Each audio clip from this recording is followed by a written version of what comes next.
நித்தியமான சத்திய யுகத்தில் நடந்த ஒரு நிகழ்ச்சி. அக்காலத்தில் கால ஓட்டத்தில் பிரபஞ்சம் தன் அசல் இயல்பிலேயே ஓடிக்கொண்டு இருந்தது. நண்பர்களே, இந்த கதையை நாங்கள் தேவி மார்க்கண்டேய புராணத்திலிருந்து எடுத்திருக்கிறோம். இதற்கான பல வடிவங்கள் பல புராணங்களிலும் பல நூல்களிலும் சொல்லப்பட்டிருக்கின்றன. அந்த காலத்தில் மகாமுனிவர் கஷ்யபருக்கு 2 மனைவிகள் இருந்தார்கள், அதிதி, திதி. அதிதியின் கர்ப்பத்தில் பிறந்தவர்கள் ஒளி மின்னும் முகத்துடன், நல்ல பண்புகளுடன், தர்மத்தை காக்கும் சக்தியுடன் இருந்தார்கள்.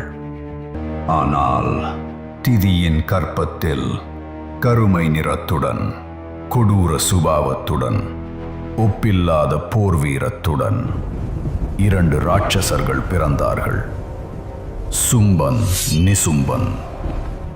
அவர்களின் பெயரைச் சொன்னாலே வானுலகமே நடுங்கி பூமியில் பயத்தின் நிழல் பரவும்.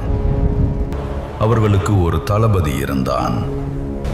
அவனுடைய பெயரை கேட்டாலே தேவர்களின் உள்ளம் நடுங்கும். சித்திரகுப்தனே. தன் தெய்வீக புத்தகத்தில் அவன் பாவங்களை எழுத எழுத சலித்து போவான். அவன்தான் ரக்த பீஜன். காலம் செல்ல செல்ல சுங்கனும் நிசுங்கனும் வீரத்தில் உயர்ந்தார்கள். ஆசை அசுரர்களுக்கு எப்போதும் முடிவில்லையே. அவர்களின் ஆசை வானம் அழுகும் அளவுக்கு உயர்ந்து விரிந்தது. திதி தனது மகன்களுக்கு யுத்தக்கலை, மாய சக்திகள், அதர்ம சட்டங்கள் எல்லாம் கற்றுக் கொடுத்தாள். இருவரும் மனித உலகில் கலவரம் செய்ய ஆரம்பித்தார்கள். கிராமங்களை எரித்தார்கள். முனிவர்களின் யாகங்களை கெடுத்தார்கள். தர்மத்தின் அடித்தளம் குலைய ஆரம்பித்தது. ஒரு நாள் அவர்கள் பாதாள உலகத்தையும் கைப்பற்றினர். ஆனால் பேராசைக்கு முடிவில்லை. இப்போது அவர்களின் கண் தேவர்களின் சொர்க்கத்தை நோக்கியது. இறுதியில் அந்த சொர்க்கத்தையும் அவர்கள் தங்களின் கைகளில் எடுத்து விட்டார்கள். ஒரு நாள் சும்பனும் நிசும்பனும் அனுப்பிய உளவாளிகள் விந்தியாச்சல மலையில் சுற்றி கொண்டிருந்தார்கள். அங்கே அவர்கள் பார்த்தது ஒரு தெய்வீக தேவியை.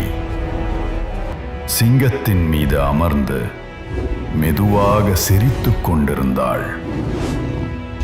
அவள் தேவி கௌஷிகி. உடனே அந்த உளவாளிகள் சும்பனிடம் சென்று கூறினார்கள், அரசே, இன்று வருணனின் வருணாயுதம் முதல் இந்திரனின் ஐராவதமும் உச்சை ஸ்ரவஸ் குதிரையும் உலக நடத்தின் அனைத்தும் உங்களின் கையில் இருக்கிறது. ஆனா வித்யாஞ்சல மலையில் நாங்கள் பார்த்த அந்த ஒரு பெண்மையின் தெய்வீக அழகின் முன்னால் இந்த படைப்பு எல்லாம் ஒன்றுமே இல்லை போல இருந்தது. சும்பன் சொன்னான், சரி, என் தளபதி தும்ரலோசனனை அழை. பெரிய படையுடன் போய் அந்த பெண்ணை என் கண் முன்னே கொண்டு வா. நல்லபடியாக வரவில்லை என்றால் முடியை பிடித்து இழுத்து கொண்டு வா. உத்தரவுக்கு ஏற்ப தும்ரலோச்சனன் விந்தியாச்சல மலைக்கு சென்றான். அங்கே இருந்த தெய்வீக தேவியை பார்த்ததும் அவன் மெதுவாக புன்னகை செய்தான். அவனை பின் தொடர்ந்து வந்த பெரிய ராட்சச படையை கூட அவள் பார்த்தபோது அவளுக்கு சிறிதளவு பயமும் இல்லை.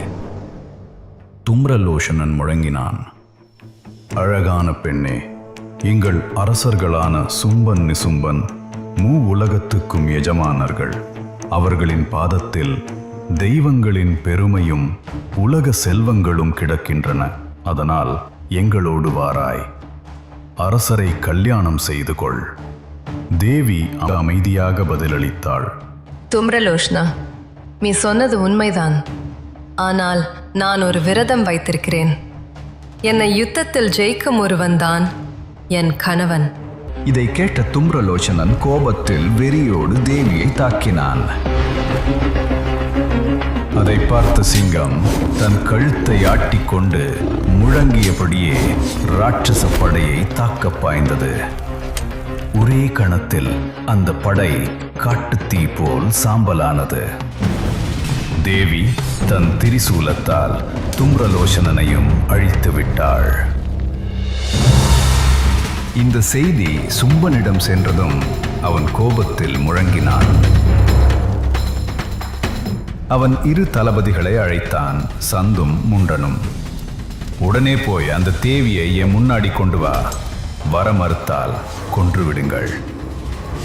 சந்த முண்டன் இருவரும் பெரிய படையுடன் விந்தியாச்சல மலைக்கு சென்றார்கள். அங்கே சென்றவுடனே தேவியை தாக்கினர். இப்போது தேவியின் கோபம் எல்லையை தாண்டியது. அவளின் உடல் கருநிறமாக மாறியது. தேவி கௌஷிகியின் நெற்றியிலிருந்து ஒரு பெரும் தீப்பொறி வெடித்து எழுந்தது. அதிலிருந்து காலத்தையே கடந்த ஒரு உருவம் தோன்றியது. இருள் கூட அவளின் கருமையை ஒப்பிட முடியாது. புயல் போல் பறக்கும் கூந்தல், மனித தலை ஓடுகளின் மாலை, ஒரு கையில் பேரழிவு வாள், மற்றொரு கையில் இரத்தம் நிறைந்த பானை, கண்களில் தீப்பொறிகள், பிரபஞ்சத்தையே சுட்டெரிப்பது போல். அவள் காலடி பதித்ததுமே யுத்த பூமி நடுங்கியது.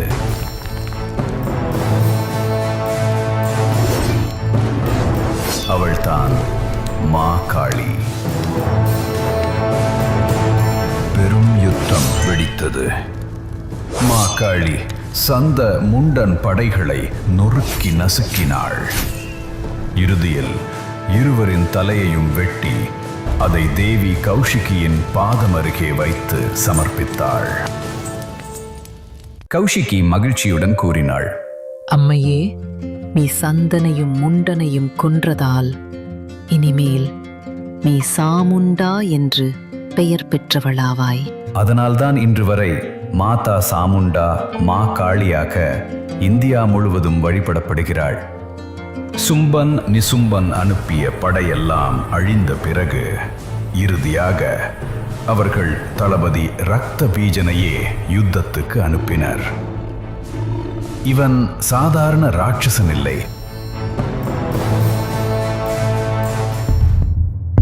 பல ஆண்டுகள் தவம் பண்ணி பிரம்மதேவரை வேண்டி ஒரு கொடூரமான வரம் கேட்டான். பிரம்மதேவா, எனக்கு அமரத்துவம் வேண்டாம். ஆனா என் இரத்தத்தின் ஒரு துளி பூமியில் விழுந்தாலே அந்த துளியிலிருந்து இன்னொரு இரத்த பீஜன் பிறக்கணும். பிரம்மன் எச்சரித்தார். அப்படியே ஆகட்டும். ஆனால் இரத்த பீஜா, இந்த வலிமையை தவறாக பயன்படுத்தினால் அதர்மமே பெருகும். கவனமாக இரு. அந்த வரத்தாலேயே இரத்த பீஜனை ஜெயிக்க முடியவில்லை. ஒரு துளி விழுந்தாலே எண்ணிக்கை அதிகமாக இரத்த பீஜர்கள் பிறந்து கொண்டே இருப்பார்கள். சரி, இப்போ கதைக்கு போவோம். சும்பனின் உத்தரவுக்கேற்ப இரத்த பீஜன் தேவி கௌஷிகியின் முன் வந்தான். பெரும் யுத்தம் வெடித்தது.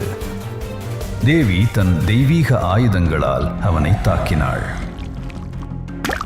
ஆனா ரத்தம் தரையில் விழுந்த தருணமே அவ்வொரு துளியிலிருந்தும் புதிய இரத்த பீஜர்கள் உருவாக ஆரம்பித்தார்கள். அதை கவனித்த கௌஷிகி அந்த ராட்சசனை அழிக்கக்கூடிய ஒரே உருவத்தை அழைத்தாள். அவள்தான் மகாகாளி. இருட்டின் உள்ளிருந்து கால ராத்திரி போல அவள் தோன்றினாள். மகாகாளி கேட்டாள், தேவி, இன்னும் என்ன உதவி வேண்டி இருக்கு? கௌஷிகி சொன்னாள், காளிகா, இந்த இரத்த பீஜனின் இரத்தத்தையும் அத்துளியில் உண்டாகும் ராட்சசர்களையும் நீ குடித்து அழித்தாக வேண்டும். அதை கேட்டதும் காளி பேருருவம் எடுத்தாள். ஒரே பயங்கர குரலோடு யுத்த பூமிக்குள் இறங்கினாள். இரத்த பீஜன் சிரித்தான்.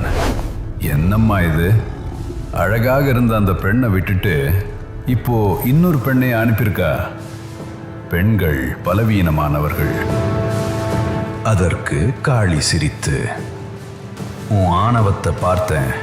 உன் வரத்தோட கிடைச்ச பெருமை இங்க என் முன்னாடி ஒரு கணத்தில் சாம்பலாகிடும். அவள் வாழ் புயலின் வேகத்தை தாண்டி பறந்தது. இரத்த பீஜன் பயந்தான். இது என்ன சக்தி என்று அலறினான். காளி முழங்கினாள், இரத்த பீஜா, உனக்கு ரத்தம் தரையில் விழுந்தா புதிய இரத்த பீஜங்க பிறக்கணும்னு வரம் கிடைச்சிருக்கு. ஆனா என் முன்னாடி ஒரு துளியும் பூமியில விழவே விட மாட்டேன். இப்போ உன் வரம் ஒண்ணுமே இல்லைன்னு நீயே பார்க்க போற.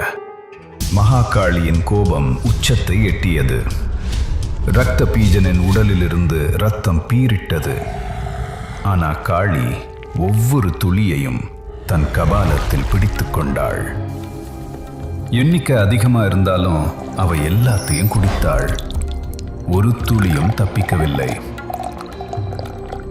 அவளின் பற்கள் இரத்தத்தால் சிவந்தன்.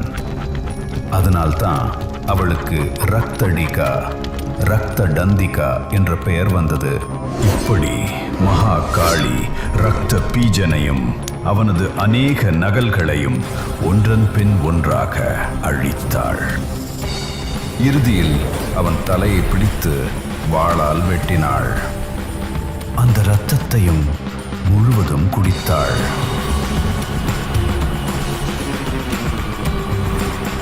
யுத்த பூமி அமைதியாகியது. இரத்த பீஜனின் பயங்கர ஆட்சி அங்கேயே முடிந்தது. ஆனா கதை இதுவரை முடியாது. ஏன்னா சும்பனும் நிசும்பனும் இன்னும் உயிரோடு இருந்தார்கள். பயத்தில் நடுங்கி பாதாள உலகின் ஆழ்ந்த இருளில் மறைந்து விட்டார்கள். நண்பர்களே, இவ்விதமா மகா காளி இரத்த பீஜனை கொன்றாள். சும்பன் நிசும்பன் எப்படி முடிவுக்கு வந்தாங்கன்னு அது தெரிஞ்சுக்கணும்னா உங்க கருத்தை